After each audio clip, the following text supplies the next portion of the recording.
জি আসসালামু আলাইকুম। আজকে আমরা পেয়ারার বাগানে, আপনারা অনেকে বলছিলেন যে পেয়ারার গাছ এই কাটিং করে দিলে নাকি পেয়ারা গাছ হবে না বা নষ্ট হয়ে যাবে। এটা এখন সুমন ভাইটাই আপনারা শুনে নেন। সুমন ভাই, হ্যাঁ বল। এই যে পেয়ারার গাছের মাথা কাটা দিলে নাকি গাছ হয় না। না, আমরা মাথায় এই যে কাটছিলাম, কাটার পরে এখান থেকে যে তিনটা ডাল বের হয়েছে, এখানে ধরছে, এগুলো তো ধরবে।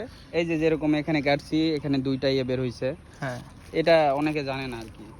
এবার ফলন কি বেশি হয়? হ্যাঁ বেশি হয়, অনেকে ভাববে যে এই যে তাজা গাছ। ভাই, এটারও তো মনে হয় কাটা আছে। হ্যাঁ হ্যাঁ, দুটার থেকে পেয়ারা আসছে। ওই যে ওগুলোতেও করলাম, ওগুলোও দেখা। আর এই পলি করার কারণ কি? পলিতে যে পোকামাকড় হবে না আর কি, আর ফ্রেশ আর কি ফলটা পাওয়া যাবে এই আর কি।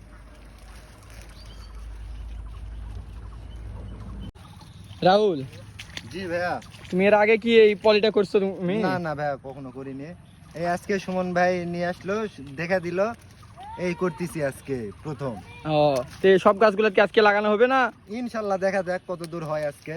এই যে আপনার ইয়রিকে দেখছিলেন, আর এখানে অবস্থা খুব খারাপ হয়ে গেছিল, এখন সব ঠিক হয়ে গেছে ট্রিটমেন্ট নেওয়ার পরে। আমরা যেখানে থাকি ইয়রি আমাদের সাথেই থাকে। এই যে আজকে আমরা এই পলি লাগাচ্ছি, ওই আসে দেখতেছি এখানেই। রাহুল, কয় পিস হতে পারে? বহুত ভাই। 100 হবে। ওই রকমই। এই জায়গাতে নাকি 50টা আছে, কালকে গোনা হয়েছে। 100-এরও বেশি হবে। 100 বেশি হয়ে যাবে।